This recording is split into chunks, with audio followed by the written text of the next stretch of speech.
What's up, guys, and welcome back to the number one student run podcast, the illest podcast. And as you remember from the Ross Novak episode, these are numbers given to us by nature themselves. Am I right, Jason? Obviously, number one podcast in the universe, student run podcast in the universe. Yes. We finally have to do our ASMR episode. We have a little sneak peek of what that'll be like at the end. Anyway, today we have a special guest. We have Gabe. He is a music performance with a special in vocals and a minor in theater. So, Gabe, tell us about how you got on this track. Yeah. So, I pretty much did theater all through high school, right? So we did musicals. I started in 8th grade with it, and we just kind of did one every year. And I was a band kid, pretty early on. Like, I learned how to play the trumpet when I was in, 4th grade. And that's just because it was, that was just the thing to do for me. And so going through high school, doing musicals and stuff, and doing choir, the PMEA, like the districts level festivals and stuff, which was kind of like competitive choir, to rank and go to a state level performance. Yeah. And we did that, and then when it came time, sophomore, junior year to think about what are you doing? What's the plan? And so I was like, well, music is something that I'm good at, but I'm good at other things too. What do I enjoy the most? And I enjoy music the most. I enjoy doing it the most. It's a good thing to be stressed about something that you like doing. Mm-hmm. So I was like, this is a great opportunity to go to college for. And what was nice was my voice teacher in high school, who was our chorus teacher, and she directed our theater productions, Ellen Rakowski. She just so happens to teach here too. Oh. And so because of that, there was always going to be the connections of the people that played in our orchestras for the musicals, the people who conducted them, they were Marywood affiliates or adjuncts or students or whatever. And so because of that, it was like when looking for a school with a good music program that had what I wanted, it was like, well, I could go, a decent distance away, but then it's also like, well, Marywood's got people that I know already. Okay. So that initial barrier of that kind of the difficulty of communicating with it, because the program is small, right? Here, the music program is not gigantic, but it's also not tiny. So the class size is really ideal because you have a lot of one-on-one. But to already know a good chunk of the people coming in, especially in the voice department, it was really nice to slot in with that, because that means that already I've got that first level of communication barrier, it's absolved, it's out of the way. Yeah. So it made it really organic to just kind of slide right in. Yeah, there's something to be said about having those connections beforehand coming in. Nice, easy process. And it is a small program, but I'm fairly certain it's a very solid program too. It's not. Oh yeah. Small doesn't necessarily mean bad. It's very exceptional in the area. What's cool about the music program here is I think the most kind of eye-catching aspect of it is the staff, the faculty, because we have faculty that are coming from all over the world pretty much, and their backgrounds are so diverse and so interesting. They're well-traveled in a lot of capacities, and that means that we have the opportunity to do stuff that may not be always available for a college of this size. So last fall, we did a whole opera. Undergrads don't often do operas, and especially we don't often do Mozart. That was kind of the big deal, was we're doing a Mozart opera, we're doing the Magic Flute, and it was Marywood can do that? We can put that on, and lo and behold, it happened. And you guys had a packed theater in there. Oh, yeah. That was a big show. And, the last time we did a show of that size was 10 plus years ago. So to do, because the cast was about 30 to 40 with ensemble. The orchestra, we had a full orchestra. We brought in a director, Scott Perry from New York, to work with us on staging it. And it was crazy because he only came for 5 days. Oh. So we had him here for only 5 days to stage a whole 3-hour show. Right? So it was kind of like speed reading. Not speed reading. It was we had to maximize every hour to be okay, we got to do this perfectly this time. Okay, next time try this now. Okay, let's go to this now, and everything was planned so meticulously. There were some days where we were staging for 12 hours. Jeez. It was kind of crazy, but it worked out really well because I think that, again, these are performance parts that you don't often see students of our age doing, right? The Queen of the Night, who was played by Kristen Ventricilli, she's also a voice student. She's music ed. That is the highest voiced part in all of opera. This thing's high Fs. That's really high. For a young student to sing, that's tricky, and she did it. She pulled it off. Oh, yeah. Wow. Oh, yeah. My own part was, kind of ridiculously high at first, but then when you learn the way to sing it, it kind of forces you to learn it in the appropriate way. Mm-hmm. And so now you have this new skill. of, oh my gosh, I can sing, you know, I can sing this role like this now. And it's because of the fact that we had to be like really careful about, you know, your student singing a role that usually isn't often sung by someone of your age. And so we're going to take all of the right precautions to make sure you're doing it safely. And because of that, it turned out really good. So you mentioned safely. Is there a like a risk of injury there you're saying? Like or an unsafe way to do, I mean, you could injure your voice. Yeah, so singing is interesting because in the world of music, it's very, I mean, your body is your instrument. Yeah. Right. So the way that you treat your body, the food you eat, the routine that you have, the amount of water you drink, you know, the sleep you get, it does affect your singing. And that also applies to how much singing you do, how much talking you do, how you use your voice. I mean, just last night we had a choir rehearsal and I was afterwards a little bit raw, and I could feel that it was a little bit rough because we were sight singing new music, and when you're sight singing, you're not necessarily using the greatest support, and I was kind of feeling I was just not, you know, approaching it the right way, and so I was kind of feeling, oh. So there is definitely risk of injuring your voice because your vocal cords, your vocal folds are such delicate parts of your body. And if we learned how to sing it without the proper support and without the proper technique, we could easily hurt ourselves. I mean, vocal nodes, vocal polyps, these are all conditions that take a hot second to recover from too. So you want to really be careful not to induce that kind of stress and strain when you're singing, because if you do have that happen, it takes a hot minute to recover. Oh, yeah. And in the professional world, in the professional singing world, I mean, that could be career ending, right? So, because we're young now, it's good that if we get injured, the body can recover. At our age, our bodies can recover quickly. But if older singers have this problem, it's not always that easy to rebound as quickly, and so it can be difficult. Yeah, so you got to kind of like learn those things when you're like fresh into it. Otherwise, it just becomes into a bad habit. Right. I know, like I've been like I started rugby now. I've been going to practice, and like I have a bad habit from football. When the ball is thrown to me, I jump and I catch it and I start running. I've been doing that, and coach was like constantly yesterday. He was like, "That's a bad habit. Don't do it." Because in this sport, it's like, if I'm jumping, I'm unstable because I could easily get tackled. And they're going to take you out. And they're going to take me out. And you're getting balled the past, like, it's coming to you, like, every couple of seconds. Or, like, you're trying to get to someone with it. Or like, something. It's like, so it was like, bad habits can, like, go, like, you could create them at the very start and then just keep going. And I feel like with singing and anything music related, it's the same way. Like, I don't play the G chord on my guitar like this. I play it with my last three fingers. And it's a habit because I know that if I ever wanted to like sound a little different and suspend it, I could just do it with this finger, or I could take this finger off and bring these two down. And like, it's just a habit in my head. And when I see people playing it the normal way, I'm like, what are you doing?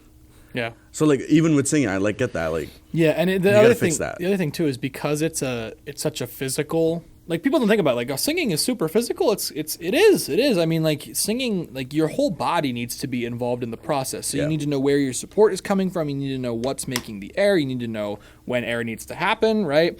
So with all of that in mind, if you learn something wrong, it's going to be really hard to unlearn it. And I have that problem because, like, I have a recital at the end of March coming up, and like, there's some older music that I did a couple years ago that I'm putting on it just because I want to revisit it. Revisiting songs is hard because I learned them a certain way back then when I didn't know what I know now in terms of progress. Yeah. And so because of that, I'm in a situation where I'm kind of having to unlearn some old habits that are muscle memoried into the song, because I'll sing the song the way that I did 2 years ago. And that's not how I'm singing now. I'm singing very differently now. So I need to remember, like, okay, I need to go back to basics and kind of relearn, you know, what is the proper technique? Where is the support coming from? How open is, like, the back of my throat space? Like, what kind of sound is being made here that's different than when I did it before? And how can I make it sound better? Yeah. There's so many... Oh, sorry. You're good. Yeah. So many intricacies that goes into it that no one thinks about. Oh, yeah. And we can take it... So you mentioned, like, the athletic aspect of it. It's very... It takes a lot of your body, and you consider that with theater, and you're acting at the same time. Yeah. So, like, how do you even manage to do that? So this is the really cool part. I love this is the combination of like anatomy and this is like my favorite word ever, physiognomy, which is like the study of the physique, like the physique of everything. So when you're singing uses a different part of your brain than speaking. So, you're like, what? Yeah, that doesn't make any sense. Like Because singing is just speaking on pitch, right? Well, it takes a different part of your brain to do it. And so that part of your brain, at least in my experience, it loves to go on autopilot. So when you learn something well... Autopilot is the biggest, hardest thing to overcome as a singer. Because there will be times where, you just want to lock in. But, if you're not fully in control, the entire time you're singing... it will go wrong so quick. Lose pitch or something. It'll just. Or you'll be like, oh no, what verse am I on? Or oh no, this section is completely different. Yeah, and so that autopilot, it can also be to your benefit though, because if you're in a scene where the physique of the acting is intense, you can basically bypass that by putting the singing kind of on the back burner and focusing more on what am I doing physically? How is my body reacting? And the other thing too is with acting, 90% of acting is reacting. Right. So if you are in the mood of the piece or in the mood of the scene, most oftentimes if you're just thinking about how you're reacting to it, your body will do it anyways. You'll have the reaction automatically. If in the scene I'm supposed to be really angry, guess what? I'm going to be really angry. I don't have to think about it. It's just going to be I can transmit that feeling and be like, okay, so this is going to be a really intense kind of fiery thing. And the same goes for other emotions and stuff. But when you get to really complicated scenes where you have to do choreography, you have to dance, I am a terrible dancer. I'm so bad at it. We just did some choreography for our current show that we're working on on Monday night.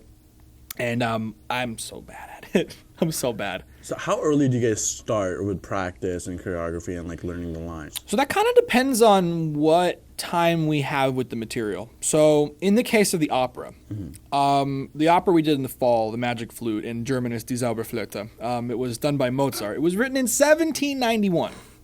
There is no copyright on things from 1791. So we had all the time in the world.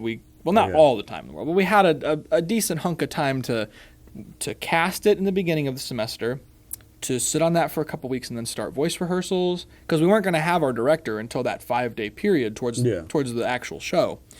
And so we had a little bit of time to kind of take it more slowly. And it was also good that we took it slowly because, again, opera singing every day is it's not super healthy for younger voices. You have to kind of learn the right way to do it, like we said.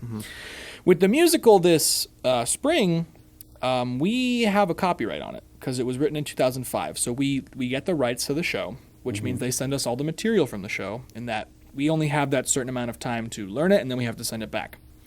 And so in that copyright, in that kind of framework, basically we started... show date is February 17. That's our opening night for that weekend. We're going to do 4 of them. And we got the materials for the show right before break. We casted the show right before break. And the brief from our director was, because we come back on the 17th of January, we only have 1 month to stage and put together the show. We need to be off book by the time we get back from break. So our work over break was memorize the show. Yeah, okay. And that sounds like, oh my God, but it's actually really not, because memorizing is reading it over and over again, basically, right? And again, music is different than talking. Yeah. There's 2 different parts of your brain. And so the music side, if you, I know I learn music pretty quickly. I learn it much faster than lines. So the music part clicked in pretty quickly. The lines took a little bit more effort and time, but they got there eventually. Yeah. And so we came back and we started last week on Tuesday. We started with 2 script reads, and then we started staging. And so we're nearly done with staging. We're gonna basically be right on time. But it's coming together well because the cast, we all did our homework, which is really good. We were worried that we were coming into it and we were like, oh my God, did people take it seriously? No, yeah.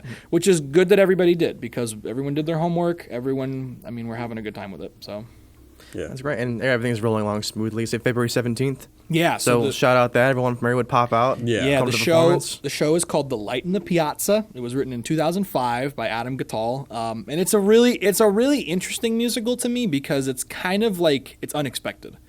The story on paper, the abstract of it sounds really, really not mundane, but like you've heard it before. Mm-hmm. Right? Okay. So like the plot is it takes place in Florence, Italy in 1953, and it follows this mom and daughter from the States, and they're on vacation, and, you know, boy meets girl, they fall in love, da-da-da-da.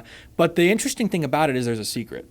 Because the girl, the daughter, Clara, she has a secret, and her mom is trying to stop anything from happening because it could tear it's a huge, huge problem for her. So, like, if you guys want to know what the secret is, you Gotta gotta come go see, and watch yeah. the show. But it's interesting because not only is the story unexpected in the way that they lay it out, but the music too is really, really, really complex, and it's very, very beautiful.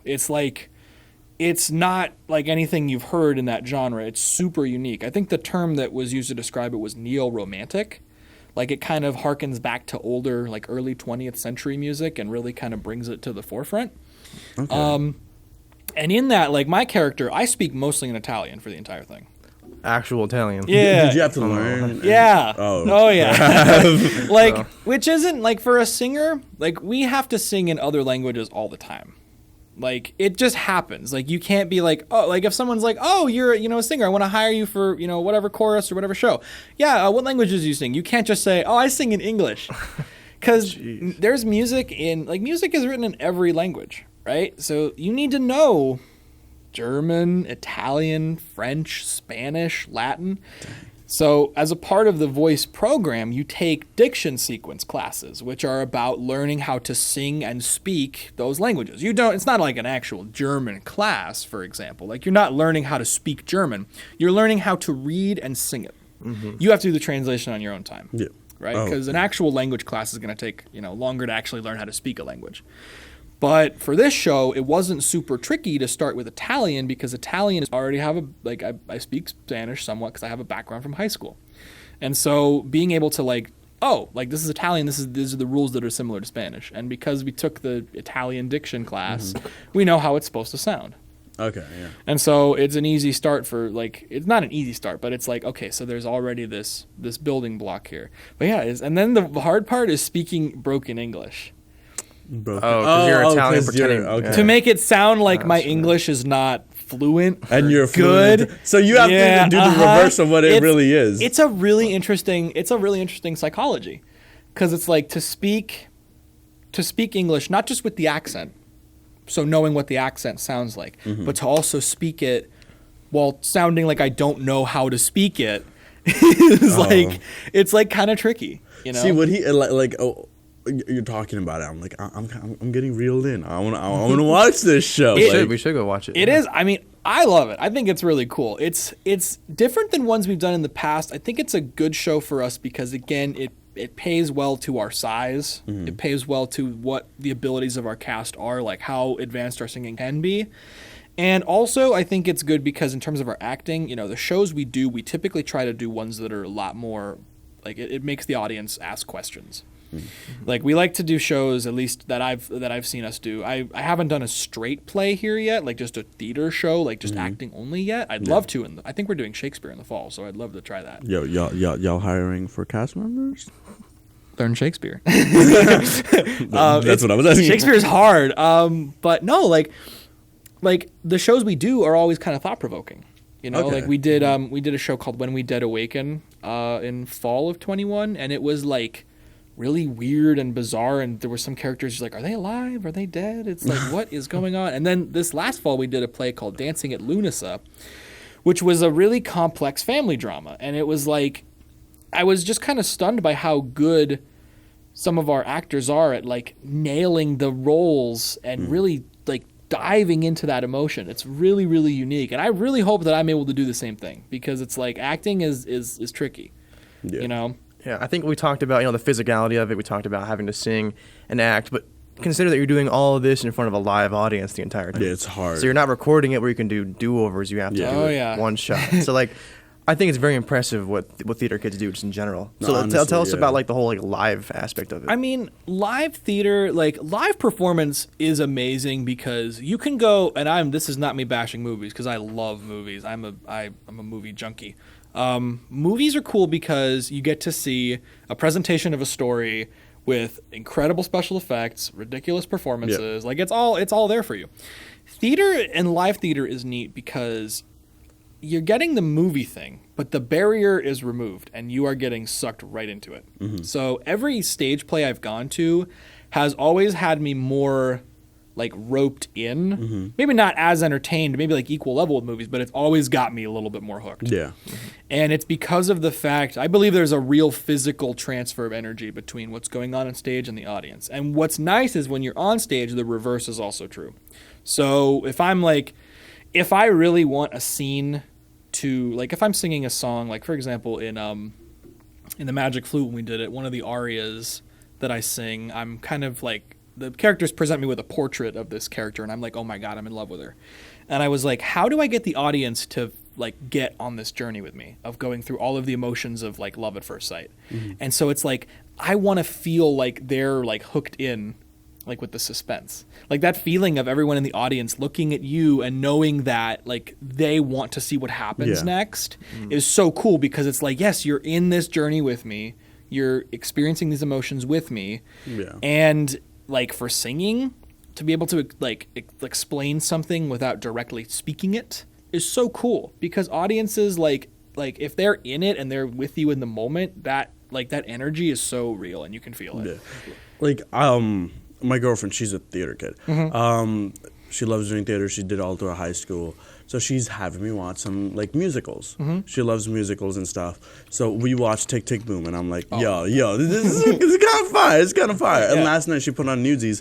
I'm trying not to pay full attention to it because we are going to watch it because her sister's in a Newsies play. Okay. Yeah, and it's like a bunch of high schoolers doing it. Yeah. And she showed me a couple of practice videos. I'm like, it seems kind of cool. So like while I'm watching this thing on Disney Plus over there, I'm like, I'm trying not to pay full attention, but at the same time I'm getting roped in at points. I'm like, yo, this dude's New York accent is on point. Like, yo, this is really good. Like, but like I'm just like, wait, how are those kids gonna do it? Because these are like professional paid actors and these are kids. But like I feel like that's what's impressive about it, when you have people who aren't like professionally paid and trained, like, but these are people that actually like doing this stuff. That's why they're here. Yeah. And that's what it's the same thing with all the people that are doing it here at Marywood. It's like, these guys aren't paid. These guys want to do this. Like, like this is a passion of theirs or a hobby that they're just pursuing farther and farther.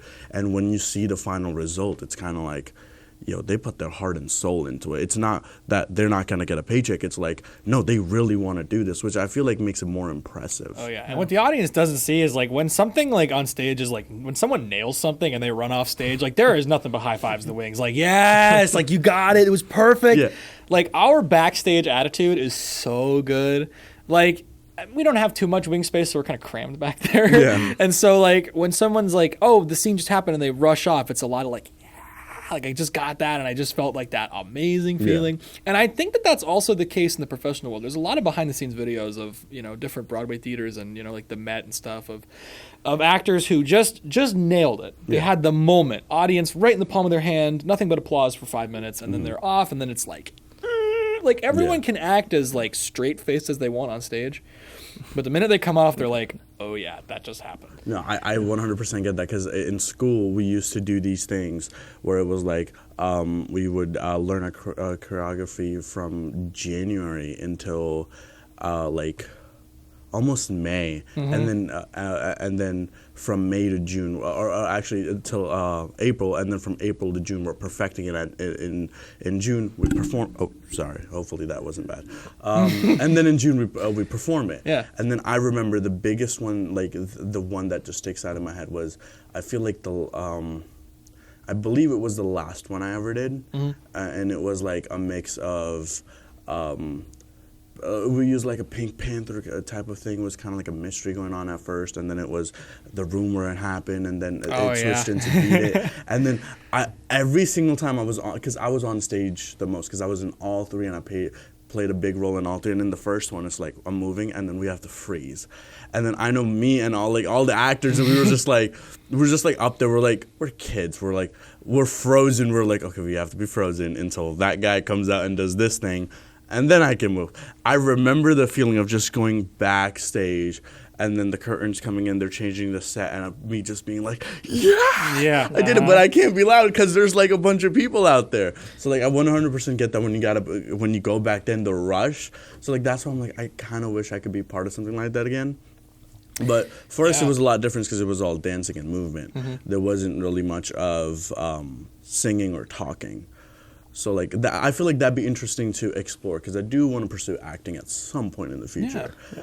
It's like one of the greatest feelings ever, like nailing the scene, doing it perfectly. Let's talk about the opposite end of that. How do you recover after like a mistake of some sort? If you like slip up on words or you move the wrong way, like what's your thought process like that? So this is a big example of this. So when we did the Magic Flute in the fall, the dress rehearsal schedule that week was really intensive. It was basically a show every day. On Monday, one of our cast members had come down with COVID.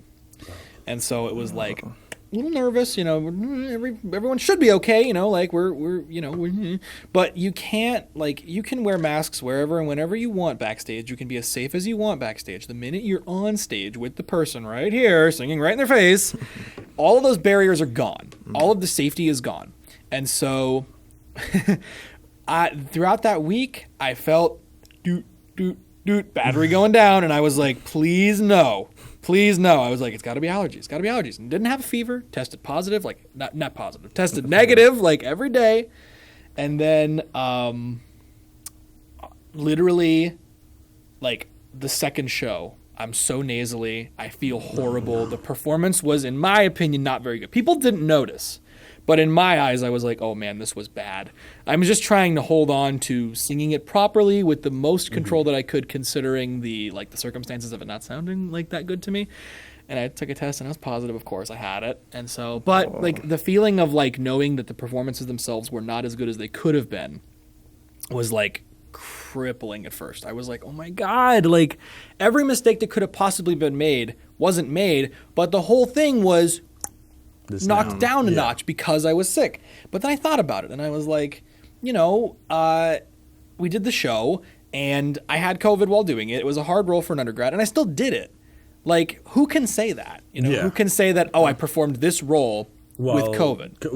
While being sick, while having like a thing that like makes you slumpy, lazy and all that. And I was on stage doing it. Yeah, exactly. And we'll discuss the rest of that after this ad break. But wait. Oh. We've been having our guests do it. Okay. So could you actually look at your camera and tell them that we'll be right back? We'll be right back after this ad break. Hey guys, we're just taking this moment to talk about 91.7 VMFM, Marywood's alternative radio station. Students DJ from 10 a.m. until midnight, putting their twist on the music that broadcasts. Their categories include some classic artists like Blink-182, Nirvana, and even David Bowie. They also have newer artists, such as Imagine Dragons, Daft Punk, and Arctic Monkeys. Tune in to 91.7 on the radio dial. Or find them online by searching 91.7 VMFM. Welcome back, everybody. I did that, and then Dan just like, I gotta adjust the camera.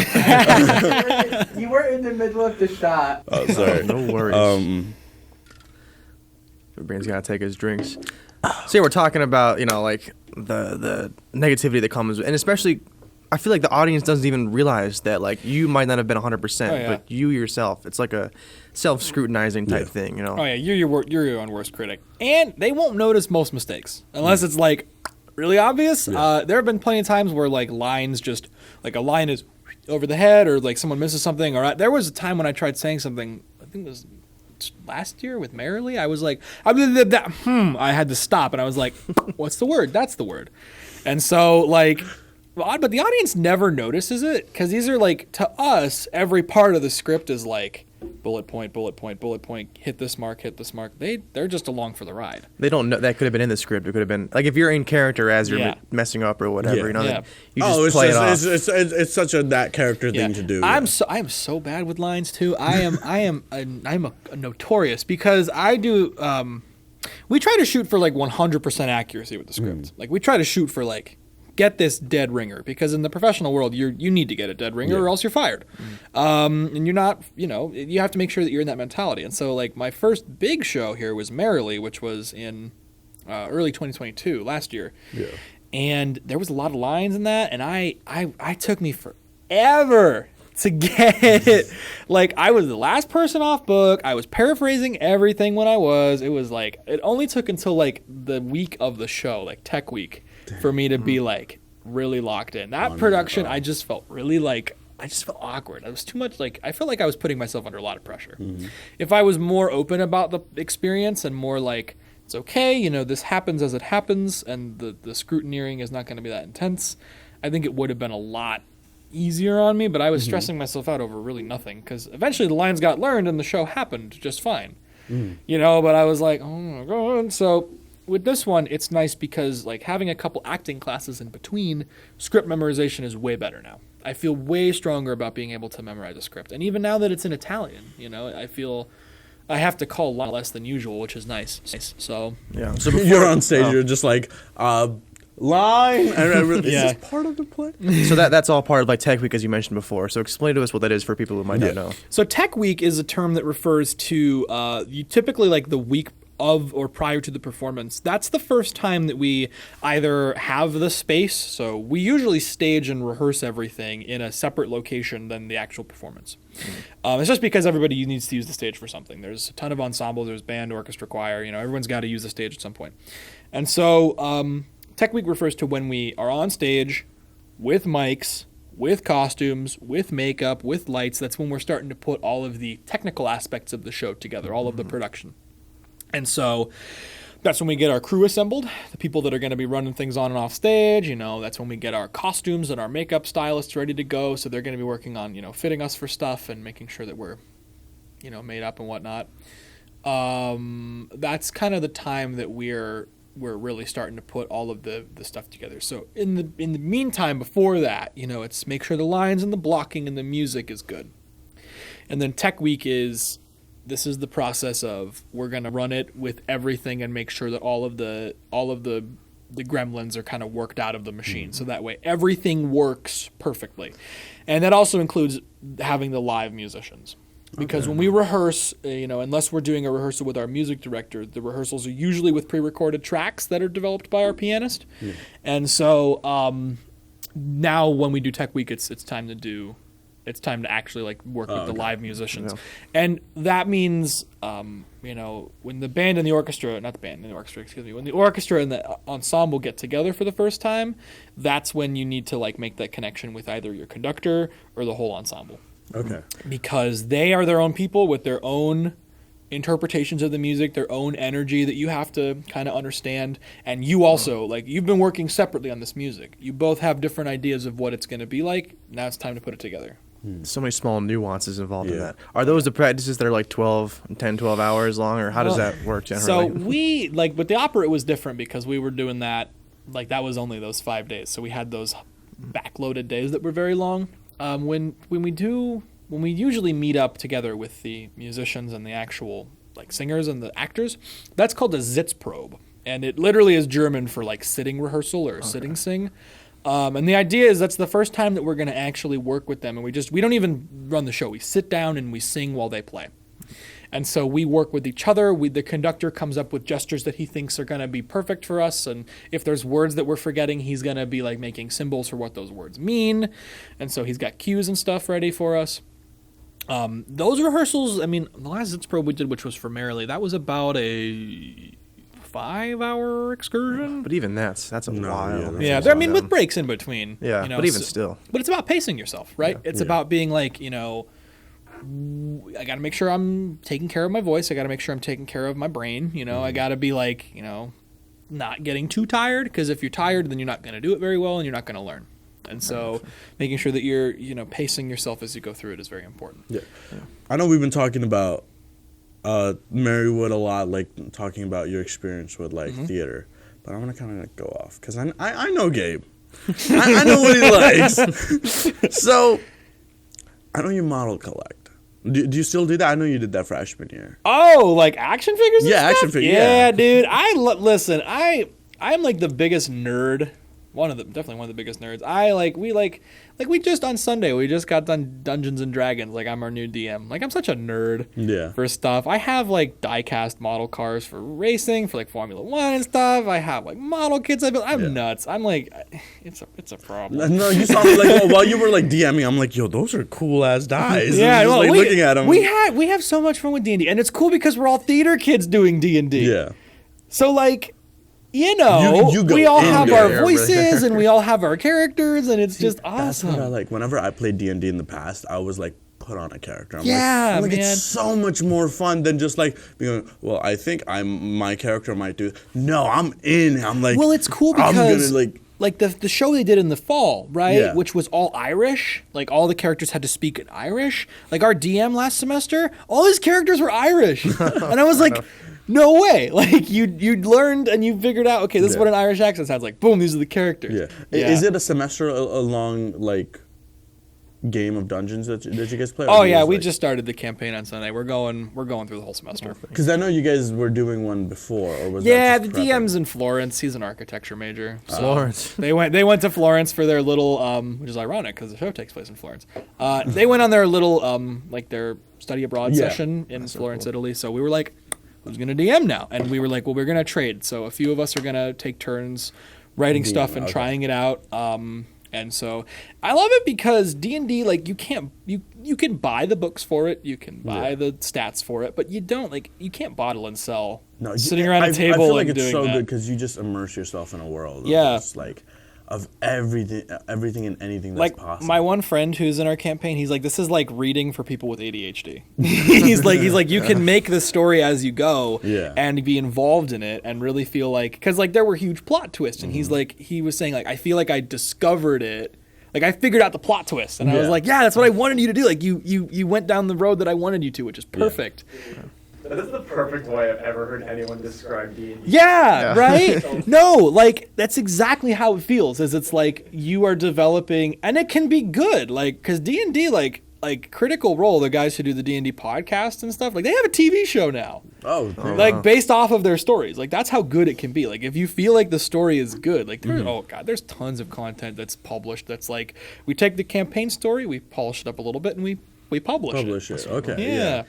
And that's a bit of controversy right now because the guys who run D&D, Wizards of the Coast, they're trying to monetize that. Of course, everything's all about Everything's Yeah. gotta be monetized And nowadays. I'm like, I don't think that's a great idea because again, this hobby, this like like this has like Dungeons and Dragons has been around since the 70s. People just sit around it's and been do around it. for a long time. Like if you're gonna be like, okay, we're gonna monetize it and we're gonna make a new edition that's all monetized, people are just gonna say, okay, whatever, screw you, I'm playing the one I've been playing for the past 30 years, right? They're not gonna pay attention to that. No. Yeah. And I think that's a good mentality because it shows the company, it shows them that we're going to play it anyways because we like the rules that you came up with. We like the math and the lore and all of this. But you're not telling, like, we're playing it how we play it. It's just no big deal. It's kind of like Uno. Like, you know how house Uno rules came out with the rules and everyone's just like, yo, we don't care about your rules. We got our own rules. Like, yeah, I'm going to stack the +2 and a +4. Yeah, I remember. And if it so happens that it starts here, and then we go around like 7 times. Yeah. And then I got to pick up 75 cards. I'm going to pick up 75 cards. Like, That's the way it's played. Yeah. Who cares about what the rules are? Stacking rule for Uno actually confuses me more than makes the game fun for me. just keep stacking, bro. I didn't know the stacking rule was the thing until very recently. I played Uno my entire life not knowing that stacking was a thing. And then I played an Uno game with people outside of my immediate Uno like lore. And they were like, oh yeah, +8. And I'm like, no. Not a thing, and they're like, yeah, stacking, and then my whole life it's also like, oh, I have 2 different colors, but they're the same number. Here you go. My worldview was upside down. Some people also go like, oh, if you put a 7 down, you do something, and if you put a 0, it's something as well. That's a bit too specific. It's a bit This is the D&D homebrew of Uno. The Uno lore is very deep. Yeah. Also, another thing I wanted to ask you was, do you still customize your model kits? Oh yeah, dude, model painting is awesome. Like model painting, like I am not an artistic person at all. I am not even close to being good at drawing or painting or like my boyfriend, he's an animation major. That's his game. He's a freaking he's insane. He's good at it. He's amazing at it. Like I envy that because like to be able to like visually create, but with models, like painting models is nice because there's always like the system of numbers and like what's the shading and which paint does what. Yeah. And so it's cool to like, work on a model, paint it, look what I did. You know, No, it's yeah, kind of yeah. like the little like I mean- Corvid brain, like, oh, look what I did. Yeah, it's like because my girlfriend's never built a model kit. She likes Lego. She got me like Legos Oh, I for love like Lego, dude. she got me I Legos for love Christmas, Lego. which was Oh my God. which was amazing. That's Yeah. amazing. So we built it yesterday, and then she's like, "Yo, that's dope." I'm like, "You think that's dope?" And then I just had a Gundam model kit. kit. No, Oh, I just God. had one under my bed. I took it out and I opened it and I go, "Look at this." Look at She goes, this. "What is that? Why is it tiny?" I'm like, "This creates." And then I had like a Common Rider figure that I built from like a model kit. This can create that, and it's just like the same friend who said D&D is reading for ADHD people calls Gundam kits weeb Legos. you know what? You leave me and my Weeb Legos alone. Like Hey, man, I love my Weeb Legos. All right. No, there's nothing wrong with that. I subscribe to it too. It's no big deal. Oh my gosh. See, so that's what we kind of try with we talk about something professional, and then we yeah. just go into something fun. Yeah. So, I love it. Jason, do you have anything, or do you want me to just keep Man, I going? don't know. I spend all my time editing these podcasts, man. I spend my girlfriend over here, so that's pretty much all we ever do. Right? You're just like But, the audio level wasn't correct. Hold on, let me fix that real quick. I mean, I loved Legos growing up, so when Yeah. Hudson got me one, it was like one of the greatest like childhood unlockings. You know what I Yeah. mean? I was like, oh, I get to like put it together Achievement again. unlock, yeah. Yeah, it was so nice. Other than that, I don't know, photography. You know what I'm saying? It's like Yeah, he's a grown adult. It's now. He's just about to become school. graduate. He's It's just too like, much. I'm about to leave this place. I'm an adult. But there's fair like the enough. childhood factor where you're Yeah. like you want to like cherish it for as long as you can. You know what I Walt mean? Like Disney keep it. said once that you're dead if you only aim for kids. Adults are just kids grown up anyways. Yeah. Right, you know. All right. I Like, know. in the future, I would love, like, one thing I always wanted, but it was too expensive. But when I, like, get adult money, I'm going to buy it. It's a Lego Death Star. Like, Oh yeah, that's Oh, like God. the Millennium Falcon. Millennium Oh, yeah. Falcon. I want the Like, big Millennium Falcon. I want the Star Destroyer. I want all of it. One time I saw a Star Destroyer that was like the length of this room. I don't know if you saw it. Oh, It was yeah, like they're an old record thing. I was like, gigantic. how do you even What? transport that thing? When Yeah. I was younger, I still love Lego and I love building it. But when I was younger, I went to this convention for it, and we actually got to work with people to display stuff. Somebody had built like a model of the USS Arizona, which is the main battleship that was destroyed during Pearl Harbor. It was like easily as long as this room. It was ginormous. They call them Master Builders, right? yeah. How do they do that though? That's Master wild. Builder, like I am. What's up? Like, what's the criteria to become a master? You have to be I- so you creative. gotta I be mean, creative as hell for that, like, dude. like with like Lego models and stuff. I run an Instagram account for it, and I do like photography for it and whatnot, which is photography is awesome. And one of the people in that circle, like that general community, they actually are a designer for Lego now. They work for them now, and they make sets for them. And the cool thing is they get to take what they know about designing the stuff, mix in a little bit of, corporate, blah, blah, blah, blah, blah. Got to make it safe for kids and whatnot. And then they, boom, but it's still their thing, right? They designed it. And that's what's so cool about it is, it's to be a designer of models, to design toys like that is like gotta be the coolest job ever, right? Because I mean, you're making something that you want to see on shelves that people are gonna enjoy. That's gotta be so much fun. And the fact that they're doing it on time limits is like, I What? can't even like make my own set with instructions. yeah, So thinking like, about trying to like make your own from scratch. Time limit on a On custom scratch, yeah. thing. Oh boy. I'm trying to see how to become a Lego Master Builder, and it's just like play with Lego bricks as much as possible. I'm just like, what? Well, that's where the imagination. and they don't comes. make It's like, that a lot of money. It's the same thing as D&D. They make about imagination. 50 a year. Oh, I mean, for playing with Legos, that's pretty fun. That's Are you fun. applying right now on the podcast? Or I mean, are we all gonna go in? but that's on the Seriously? higher end.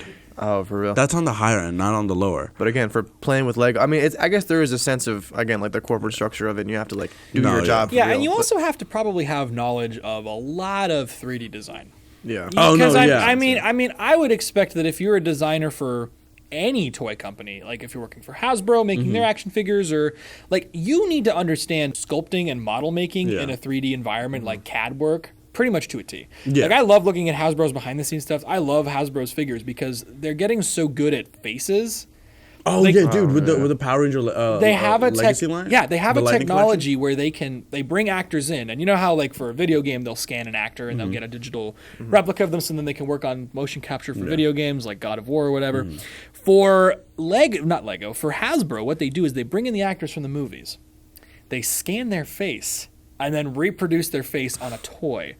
And it looks exactly like it's scary how good they've gotten at replicating real people. And the scary part is some actors that have passed away, even they're like really their likeness, accurate. Like they're like it's amazing how good they're getting at it. But again, it's a mix of the technology that they're developing as well as the sculpting of the thing. Yeah. Like they need to be good at this 3D design space that they're living in.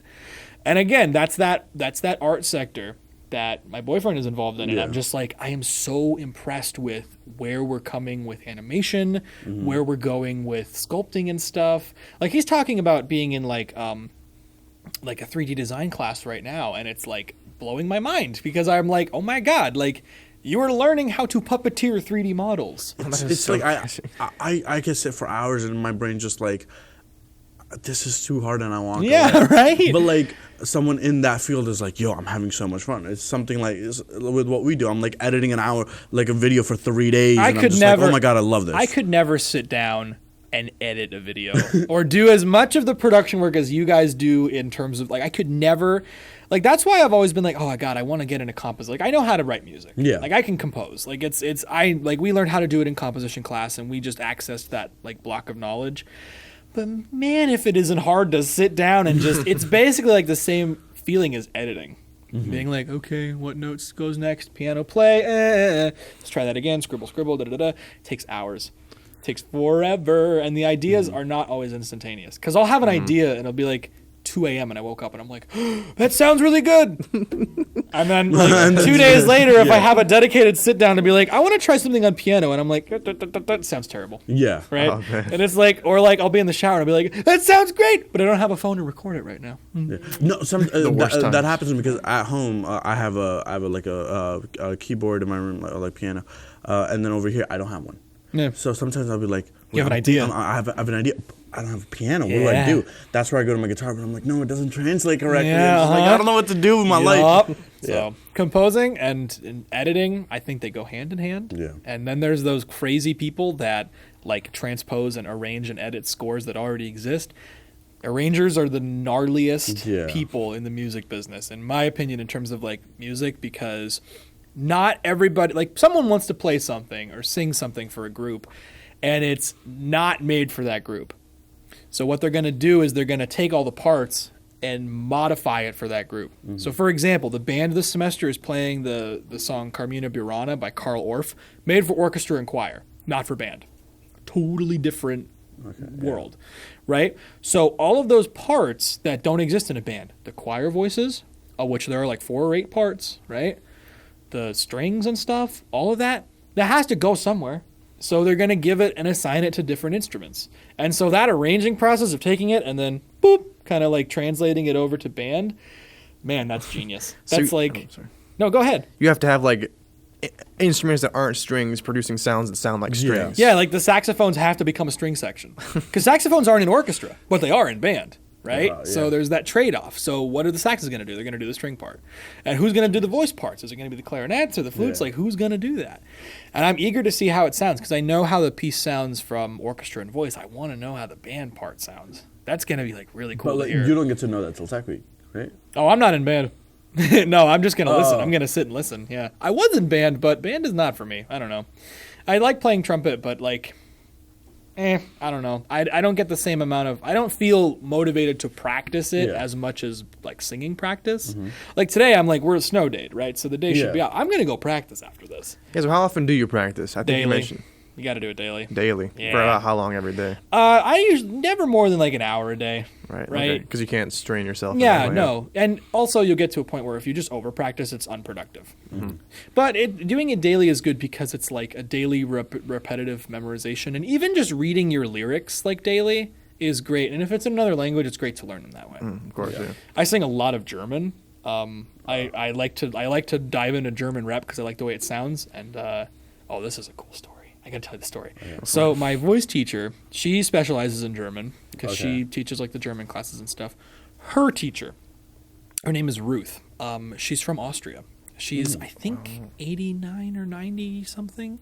But her family left Austria during the Holocaust, during World War II, and she's been working in the States as a musician and as a voice teacher for years and years and years. Her and her husband Arno were like these incredible like duo of like singer pianist, and they were amazing. And so my voice teacher's like, I told Ruth about you. I told her about that you're singing German, and she's like, she wants to see you.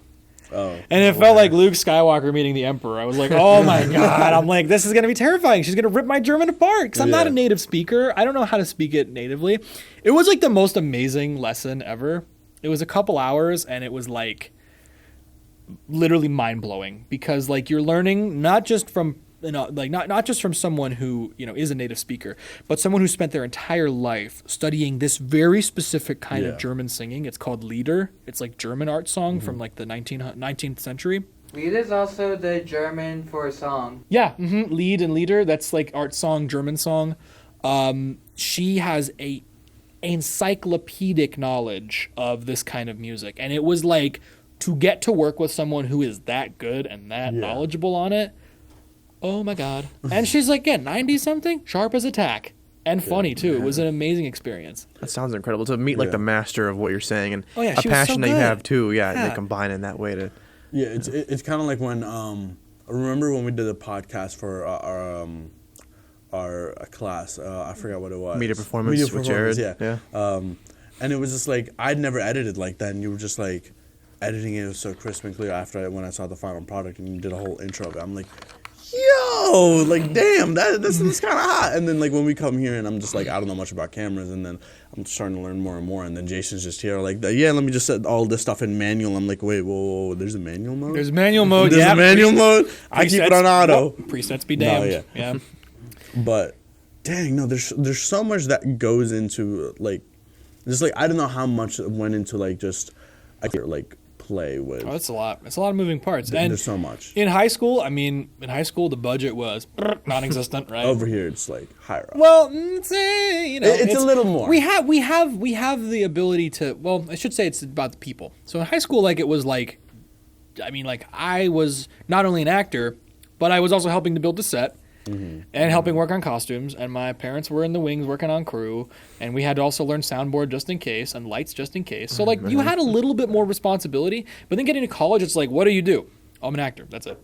There's someone there. Everyone has a job to do, and they all do it so well. Do you find it better focusing in on one thing, or do you find it better being like a jack of all trades? Focusing on one thing is makes sense, always going to be better, I think.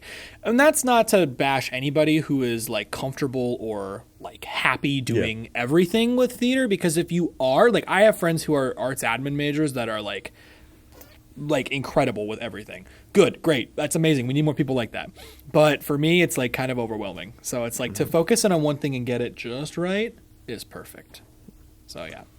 No, yeah, but we are getting the marker from our camera crew. Oh. Thank you for coming on the show. Yeah. There's so much like I learned about. Like I already knew about like the personal aspect of you, like D&D and all the stuff you personally like, but like the professional aspect and how much like time and effort you put into these things. So I appreciate you coming on the show and letting us know. And thanks for having me on too. And I mean, like, Light in the Piazza, it's going to be February 17, 18, and 19. There's going to be advertisements about it, I know, but this is a great way to get the word out for it. I think people are going to I was going to ask him to do that. Maybe I like share how it he's around. on cue. Yeah, no, He right? just knows Yeah. it. Light in the Piazza here at Marywood, February 17, 18, and 19. Come see it. It's going to be really, really cool. Yeah, go We'll check clip out the that for show you. because I know we will, and maybe in the episode that comes out after this, well, we might talk about it a little. Yeah, we can talk. Maybe on a future Boys Only episode, we'll talk about our experience. Maybe the crew will go. Yeah. Give us but a no, I really wanna scathing check it out. review. Yeah, you well- know? I really want to check it out now. Yeah. Really good. But- But yeah, so now you see everything that goes into it. Yeah. Like the creative Yeah. field in general. There's so much that goes into every production. Yeah, So oh, go out, honestly. appreciate the work that they've done. Thank you Yeah. very much. Please Thank you. Go give them all the love and support possible. And again, thank you guys for watching. We'll see you guys in the next one. This is the Illest Illest Podcast. Podcast. And we always strive for a better tomorrow. We'll see you guys later. Bye.